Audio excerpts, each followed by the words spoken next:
Bonita essa bandeira, né? Tá voltando cada dia mais a ser nossa e não deles. Estava até percebendo nas redes bolsonaristas, cada vez menos eles usam a bandeira do Brasil. Tá na hora da esquerda começar a usar a bandeira do Brasil em tudo. A gente vai expulsando eles de usar os símbolos nacionais. Esse final de semana aí foi marcado por um velório que aconteceu em Angra dos Reis.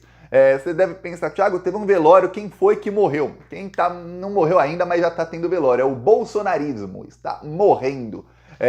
Na verdade, não está morrendo aí o movimento fascista, nazi-fascista brasileiro, porque vão continuar com outro líder. Mas o bolsonarismo, que esse nome é bolsonarismo, esse está morrendo mesmo. O Bolsonaro fez uma reunião aí de emergência com vários parlamentares bolsonaristas em Angra dos Reis, no Rio de Janeiro. O Bolsonaro está aí viajando de cidade em cidade do interior, ali dessa área do Rio de Janeiro. Então vai para Angra dos Reis, Paraty, aí volta, aí vai para uma cidade interior, aí volta. Enfim, ele está fazendo isso nas últimas semanas e articulando quem serão os candidatos bolsonaristas a prefeituras nesse ano. O Valdemar da Costa Neto disse que o Bolsonaro tem que eleger 1.500 prefeitos e ponto final e acabou.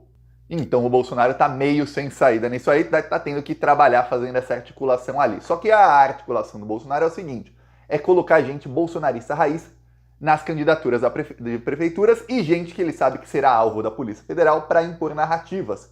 Vamos lembrar, no dia 23 de outubro, a Polícia Federal fez uma operação contra alguns agentes da ABIN, num esquema de espionagem que era chefiado pelo Ramagem a partir de um decreto do próprio Bolsonaro, a ABIN paralela. Pois bem, 9 dias depois, o Bolsonaro confirmou o Ramagem como candidato do PL à Prefeitura do Rio de Janeiro. Tava tendo uma briga na época, o Bolsonaro bateu o pé, falou, não, vai ser o meu candidato ao Ramagem.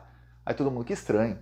Bolsonaro não é de bater o pé. Olha só na Prefeitura de São Paulo, o Ricardo Salles ficou pedindo, implorou. O Bolsonaro não bateu o pé, se reuniu com o Nunes, o Salles criticou o Bolsonaro, aí o Bolsonaro depois falou que gosta do Salles, ficou naquela, mas não bateu o pé em momento algum. Na do Rio de Janeiro, tava a mesma coisa. Alguns queriam o Ramagem, o Cláudio Castro, que é governador, queria o senador Portinho, o Valdemar da Costa Neto também queria o senador, achando que ele tem mais chances de ganhar, o Valdemar até queria que fosse o Flávio Bolsonaro, mas se não podia ser o Flávio, tinha que ser alguém ali ligado a essa ala do PL, que é mais centrão. O Bolsonaro, de repente, bateu o pé e falou, não, é o Ramagem. Depois da operação contra ele. Aí agora o Bolsonaro está nas redes sociais, mostrei ontem, dizendo que, olha, o Ramagem está sendo perseguido, logo depois de eu colocá-lo como candidato, a Polícia Federal bateu na porta dele. Não, foi tornado investigado antes. Então esse está sendo o critério aí do Bolsonaro. Só que a reunião que ele teve com os deputados teve clima de velório. O Bolsonaro praticamente se, abre aspas, despediu de alguns. O tom que o Bolsonaro está usando aí com alguns aliados é agora um tom alarmista. Bateu o desespero de tal maneira que o Bolsonaro não está mais naquele tom bravo, não. É alarmista mesmo, dizendo, olha, eles querem me prender, eles vão me prender agora, eles vão vir para cima de mim, vocês também serão todos presos, eles vão prender vocês. Então o Bolsonaro está usando, o bolsonarismo é muito competente nisso, que é usar o medo e o terror para mobilizar a base bolsonarista. Então começa o Bolsonaro plantando medo e terror nos parlamentares bolsonaristas, alguns vereadores, seus assessores e tudo mais, e aí estes vão às redes sociais plantar medo e terror em seus seguidores, dizendo, olha, vai dar ruim para todo mundo, olha, estamos numa ditadura, depois você, patriota, poderá ser preso. Eu vi bolsonarista publicando um poema, eu vou até ler aqui o trecho do poema. Não consegui achar a postagem dele, até pausei o vídeo para tentar, não achei a postagem, mas era uma versão de um poema que diz o seguinte: primeiro levaram os negros, mas não me importei com isso, eu não era negro. Depois levaram os operários, mas não me importei com isso, eu não era operário. Depois os miseráveis foram levados, mas não me importei com isso, eu não sou miserável. Aí pulando, agora estão me levando, mas já é tarde, como eu não me importei com ninguém, ninguém se importa comigo. Bertold Brecht. Então pegar esse poema e trocar aí as palavras por patriotas, evangélicos. Então imagina, primeiro levaram os evangélicos, mas como não sou evangélico, não me importei com isso. Aí levaram os patriotas, mas como não sou patriota, não me importei. Então eles vão mudando as palavras ali do poema para dizer que, olha, estamos numa ditadura e estão prendendo e vão prender todo mundo, e se você não se importar com isso, você será o próximo. É assim que tá, e isso vem do discurso desesperado do Bolsonaro para os seus pares. Esse desespero também foi dito por alguns dos parlamentares. É bom que começou a vazar, pouco a pouco vai vazando na imprensa, o que falaram aí os parlamentares na reunião secreta de emergência que tiveram em Brasília. Olha, para você fazer um monte de bolsominion trabalhar não, foram até Brasília, né? Sair das férias para ir até a capital federal em pleno janeiro, e o pior, na última semana de férias, porque a coisa tá feia, muito feia. E agora a gente começa a saber que o que eles estão articulando é o seguinte: eles falaram para o Arthur Lira e para o Rodrigo Pacheco que se eles não se posicionarem junto aos bolsonaristas contra os ministros do STF, eles vão obstruir todos os trabalhos na Câmara dos Deputados. Para quem não sabe, em 1º de fevereiro acaba o recesso e voltam as sessões da Câmara. Obviamente no primeiro dia não tem nada importante, mas a partir da segunda semana de fevereiro já começa a ter coisa um pouquinho mais e tal, um burburinho maior. Só que aí vem o Carnaval, Brasilzão, né? Pô, Brasil. Você acha que vossas excelências vão trabalhar muito antes do Carnaval? Não. Então, depois do Carnaval, começa o ano mesmo. E ali, os bolsonaristas estão prometendo que já nessa primeira semana de fevereiro e na segunda eles já vão atrapalhar tudo, não vão deixar que nada seja votado, e que, principalmente depois do Carnaval, eles chegarão, eles já vão tentar agora, mas depois do Carnaval, porque eles vão ter que aglutinar forças aí, eles virão com tudo para tentar pautar o impeachment do Alexandre de Moraes. É isso que eles vão tentar fazer. Os bolsonaristas também querem agora uma PEC, eles estão tentando apoio de alguns parlamentares do Centrão, então eles estão indo atrás dos mais corruptos, que são os mais suscetíveis a serem beneficiados pela PEC, que é uma PEC que diz o seguinte... tomara que eles fiquem insistindo nisso, tomara, que esse é um tiro no pé tão grande. É uma PEC que diz que qualquer operação de busca e apreensão no gabinete de um parlamentar tem que ser avisada com 10 dias de antecedência para a mesa diretora.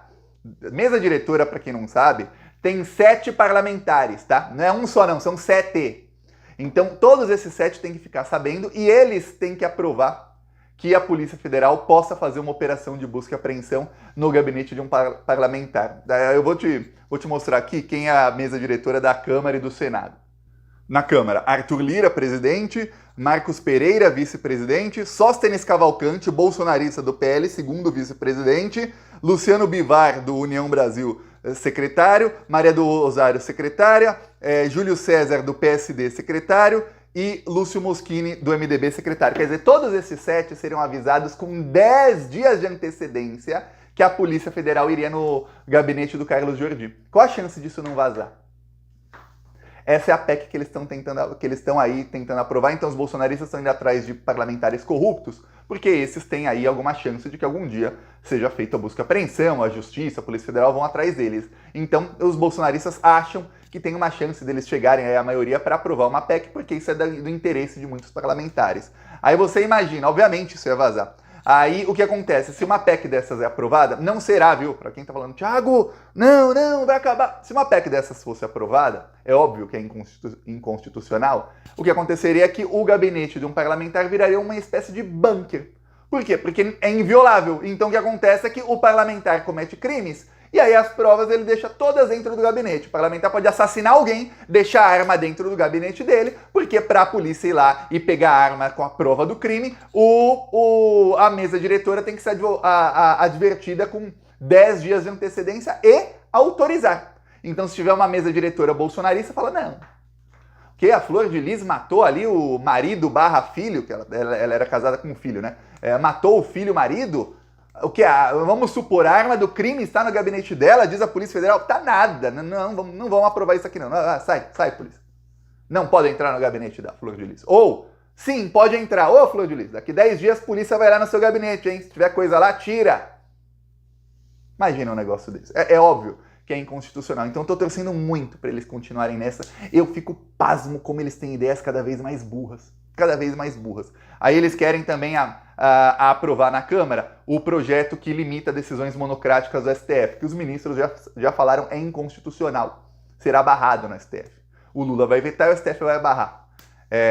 Mas estão tentando agora aprovar. Querem aprovar também projetos que limitam poderes dos ministros do STF, projetos que criam comissões acima do STF para alguns tipos de decisões, não todas, mas para alguns tipos de decisões. Esses projetos têm como base o que foi feito em Israel, na Hungria e na Polônia por governos fascistas, nazifascistas. O que foi feito lá é que foram criadas comissões acima das Supremas Cortes de lá. Então a Suprema Corte de Israel, a da Hungria e a da Polônia, quando tomam uma decisão, ela tem alguém que revisa essas decisões. E se não gostarem, na Polônia, por exemplo, da decisão, os ministros podem perder o cargo. Olha só, isso que os bolsonaristas almejam para o Brasil. Eles já têm ali na extrema-direita mundial aliada deles, eles já têm ali a trilha para dar um golpe, para ficar no poder para sempre. Só que eles não tiveram aí, em 4 anos, tempo de fazer isso. Precisam de mais maioria. Então, agora, o grande projeto deles é a vitimização para conseguir uma maioria no Senado em 2026, para que eles consigam maioria para impeachment de ministros do STF, para que mesmo se eles não elegerem um presidente em 2026, eles sabem que eles já vão pavimentar o caminho aí para no futuro eles conseguirem dar golpe. Lembre-se, o golpismo fica à espreita e não é uma coisa assim para hoje, amanhã. Eles têm um plano também de longo prazo, para daqui 10, daqui 15 anos. Quando conseguirem, eles vão lá e pá. Então, fiquemos aí bem atentos. Aí, durante a reunião, obviamente, isso foi dito aos parlamentares lá do Rio de Janeiro. Então, vocês aí têm que agora radicalizar os seus seguidores, porque o nosso plano aqui é ir para cima do STF. Eles estão esbarrando num problema. O Rodrigo Pacheco, que estava ao lado do bolsonarismo, o Rodrigo Pacheco bateu boca com o Valdemar da Costa Neto. Esse bate-boca foi depois de tentativas de contato frustradas de parlamentares do PL. O Pacheco não embarcou em tentativa de golpe. Eu não sei qual tipo de conversa ministros do STF tiveram com o Rodrigo Pacheco, tá? Nos últimos 2 meses, mas principalmente aí depois que o Gonê assumiu na PGR, tá? Que foi aí final de dezembro, comecinho de janeiro. Eu peço aí a sua inscrição no canal.